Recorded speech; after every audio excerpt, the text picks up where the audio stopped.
Les comportements de consommation alimentaire. Une série podcast du LIT Ouest-RL. Transformation sociétale et grandes tendances alimentaires.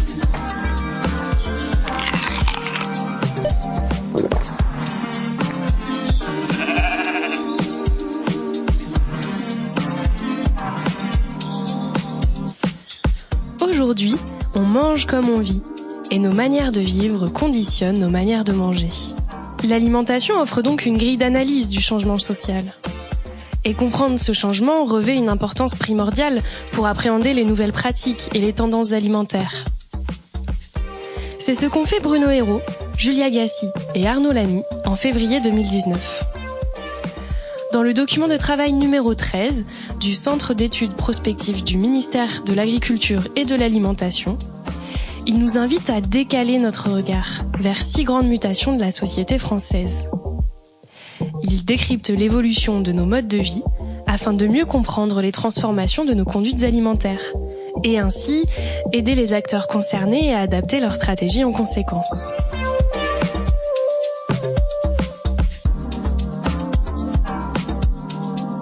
Épisode 5. Nouveau rapport à la nature.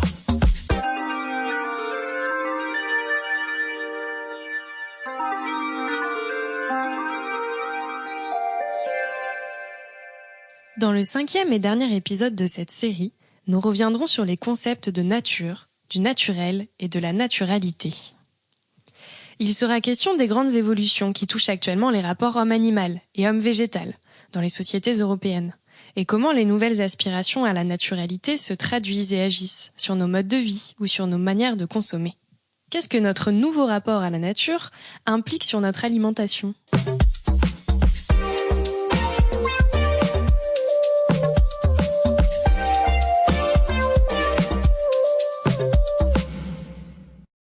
Les interrogations sur le rapport entre l'homme et la nature ne datent pas d'hier.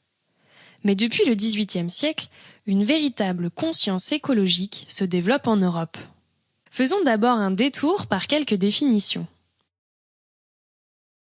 La nature n'est pas seulement une donnée physique, elle est aussi construite culturellement, et donc elle est loin d'être universelle. Quant à lui, le terme naturel s'oppose à artificiel. À partir de cette opposition, les sociétés élaborent des systèmes de valeurs et de jugements pour définir ce qui relève du naturel ou ce qui est construit par l'homme. Ainsi, l'attribut naturel est plus ou moins donné à tel ou tel paysage, tels ou tels animaux et végétaux, et ce, indépendant du degré d'implication de l'homme dans sa fabrication. Un bon exemple est celui des paysages des rizières en Asie, qui, au-delà de leur côté exotique, résonnent en nous comme de magnifiques paysages naturels. Pourtant, ce sont bien des paysans, et donc la main des hommes qui façonnent leurs contours. C'est pareil dans le cas de l'alimentation. La propriété de naturel est donnée ou retirée à un aliment en faisant souvent fi du rôle de l'homme dans sa mise à disposition. Sélection, culture, cueillette ou préparation. Pour s'intéresser au rapport homme-nature, la question de la perception est donc fondamentale. La nature n'existe en fait qu'à travers des naturalités ressenties, des émotions, des sensations. Une seconde, qu'est-ce que c'est la naturalité ? Eh bien, la naturalité, c'est un concept traduit de l'anglais wilderness. Il renvoie au caractère intact et sauvage d'un milieu. Mais comme le concept du naturel, la naturalité d'un milieu est aussi construite culturellement. Nombre de sites actuels, comme le Yellowstone aux États-Unis ou la forêt amazonienne, sont perçus comme sauvages, mais sont en fait façonnés par les actions humaines. C'est d'ailleurs ce que montre Fur et Brun en 2010 dans une expérience comparative qui s'appuyait sur une série de photographies de paysages naturels. Dans cette étude, les habitants d'Europe du Nord se sont révélés plus sensibles à la naturalité dite sauvage, tandis que ceux des pays asiatiques étaient plus réceptifs aux paysages illustrant une naturalité anthropique, plus ordonnée.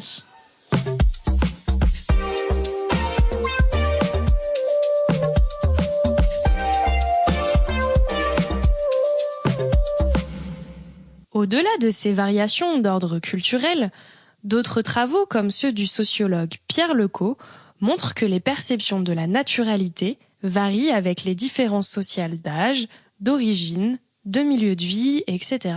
Par exemple, la nature sauvage attire davantage les jeunes urbains diplômés, tandis que les retraités préfèrent la nature disciplinée. Face à la modernisation agricole, à l'industrialisation, à l'exploitation des ressources ou encore au développement du tourisme, les milieux considérés comme sauvages se sont progressivement chargés de valeurs positives. Ils sont maintenant associés à des expériences aussi bien physiques, faire de la randonnée par exemple, qu'esthétiques et spirituelles, comme faire une retraite dans les bois. En découlent des tendances de fond importantes, comme la création de normes de protection et de politiques de préservation, ou encore la patrimonialisation et la sanctuarisation, avec la création de réserves animales ou de parcs naturels.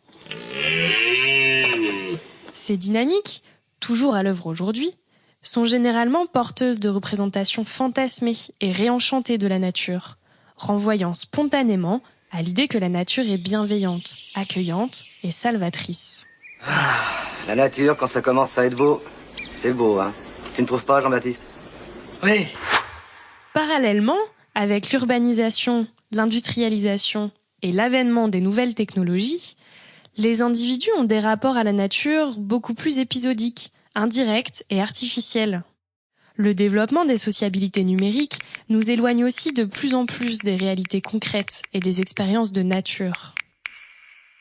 Quoi qu'il en soit, depuis un demi-siècle, les thématiques de l'écologie et de la protection de la nature sont de plus en plus présentes. Surtout, les préoccupations environnementales se diffusent au sein de la société et conditionnent fortement les représentations mentales et les manières de vivre des populations.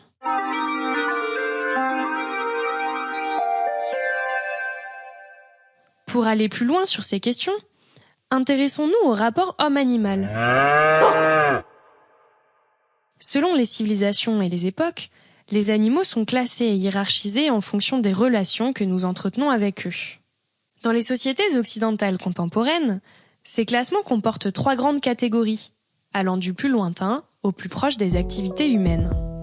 La plus lointaine est celle des animaux sauvages, à la fois témoins et victimes des désordres environnementaux. Cette catégorie bénéficie d'une protection relative. Les espèces protégées en voie de disparition, par exemple. Elles peuvent parfois être mangées, mais seulement sous certaines conditions. Il y a ensuite les animaux domestiques d'élevage. Ils sont utilitaires et remplissent des fonctions de travail et de production de denrées alimentaires ou textiles. Ce sont les ovins et les bovins, par exemple. Enfin, il y a les animaux domestiques de compagnie. Ils ont d'abord des fonctions affectives et récréatives. C'est pourquoi ils disposent de la protection maximale et sont d'office exclus de la consommation humaine. Qui, en Europe, penserait manger du chien ou du chat ? Autrefois abordée dans une perspective matérialiste, notre cohabitation avec ce type d'animaux se faisait d'abord dans un but fonctionnel. Par exemple, avec l'exploitation du travail animal. On peut penser aux chiens de berger. Avec des espèces dédiées à la protection, le chien de garde ou le chat pour lutter contre les rongeurs. Ou encore à l'alimentation, les lapins dans le clapier. Mais ces dernières décennies, c'est une approche éthique et juridique qui s'impose.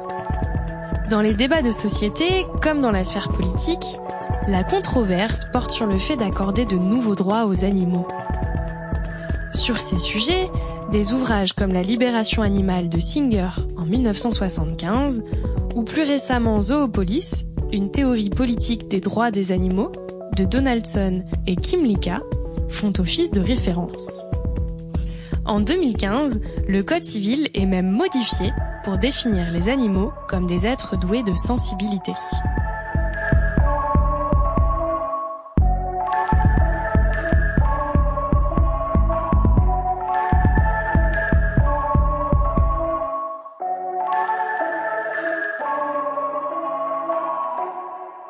Mais alors, quelles sont les conséquences de cette responsabilisation des hommes face aux animaux ?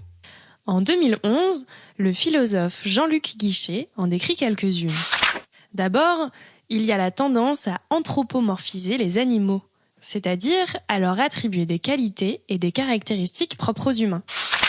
Il y a aussi une déqualification des liens entre animal et homme, c'est-à-dire que l'animal est aujourd'hui relégué à un rôle affectif, là où il avait autrefois un rôle technique ou professionnel, et qu'il représentait une force de travail.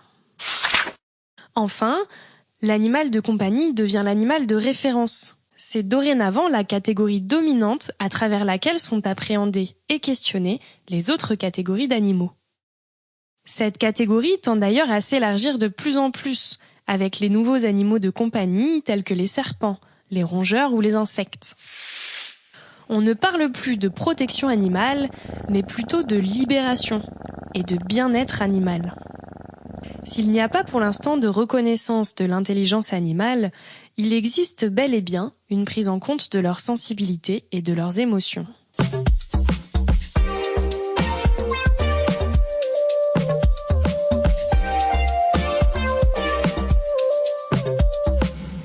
Cette évolution a été très rapide, et les experts supposent qu'elle ne fera que s'accentuer dans les prochaines années.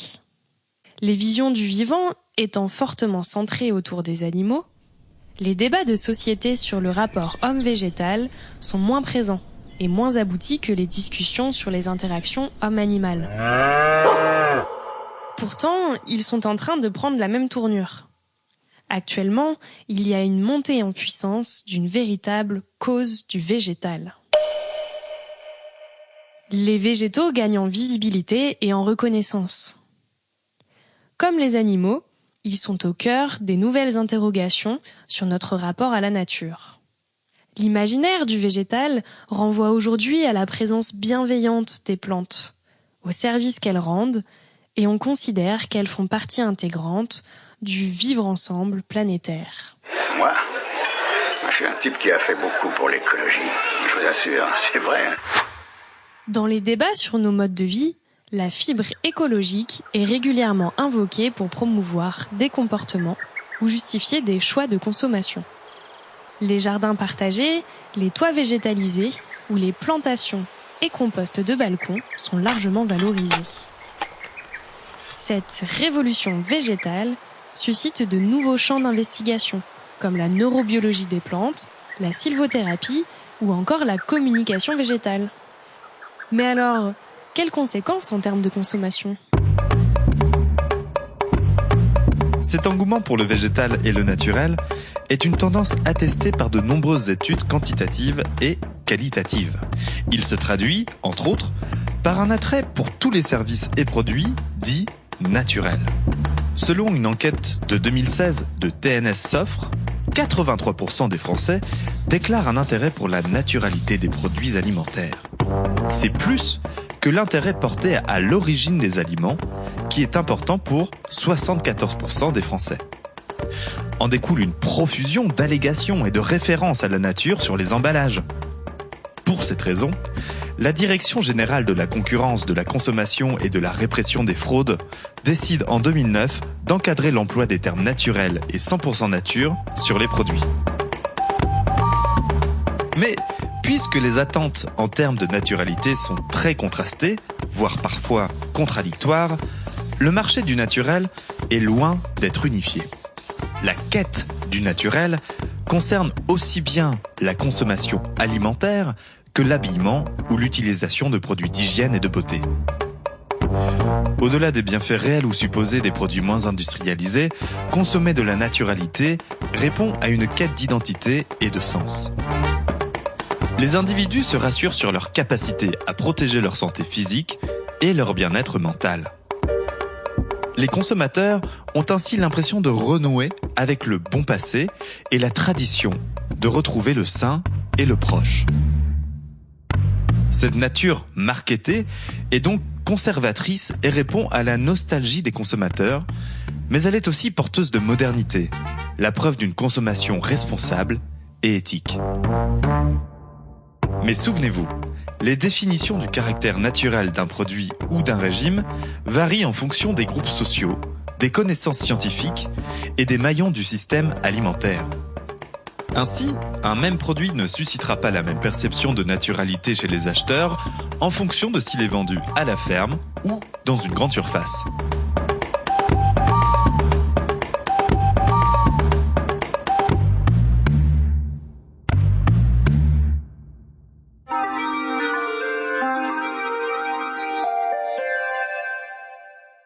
Alors, quelles sont les implications en termes d'alimentation ? Eh bien, dans l'alimentation, la quête du naturel peut s'expliquer en partie par le principe d'incorporation.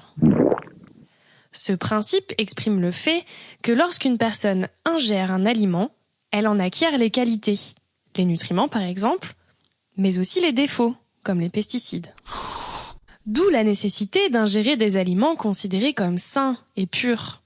Ce principe suscite donc des comportements d'évitement et des stratégies de protection, qui passent de plus en plus souvent par la recherche de produits perçus comme moins contaminés par la pollution industrielle ou le désordre environnemental.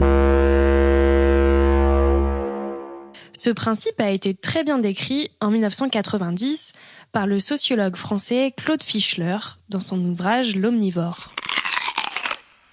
Ensuite, la distance croissante, aussi bien physique que cognitive, entre le mangeur et l'aliment, l'éloignement des consommateurs du monde rural et de la production agricole réactive également des souhaits de naturalité.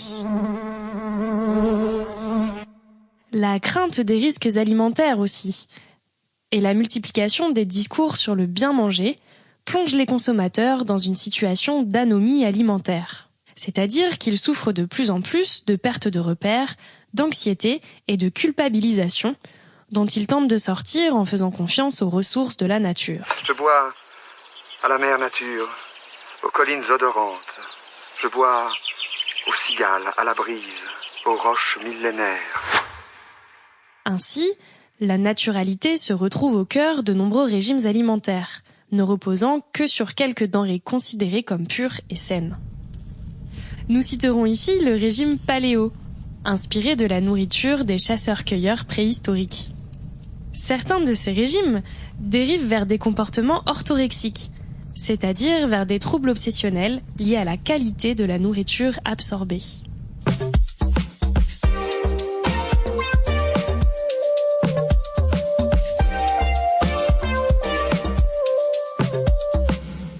Et qu'en est-il de l'évolution de notre rapport à l'animal dans l'alimentation ?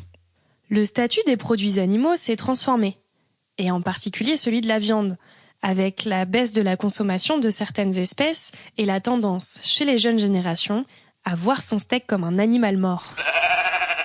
Au-delà de l'assiette, la chair animale est au cœur des préoccupations sanitaires, économiques, environnementales et éthiques.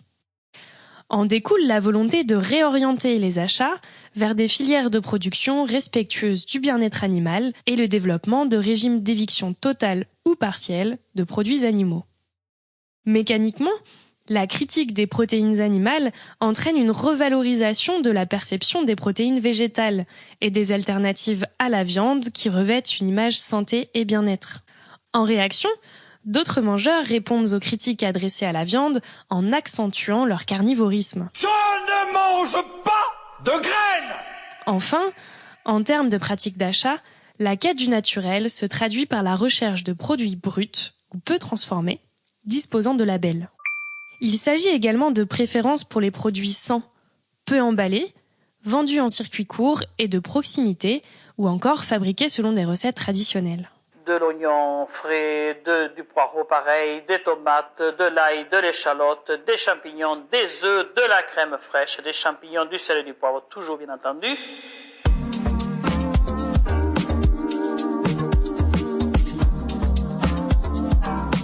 Merci de nous avoir écoutés. C'était le dernier épisode de notre série autour des évolutions sociétales et des grandes tendances alimentaires actuelles.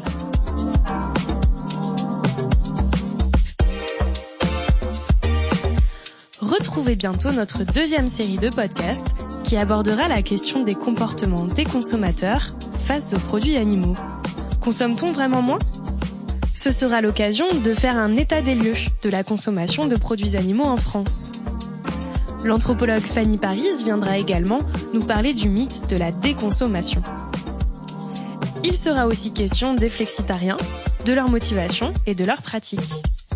Alors, à très vite!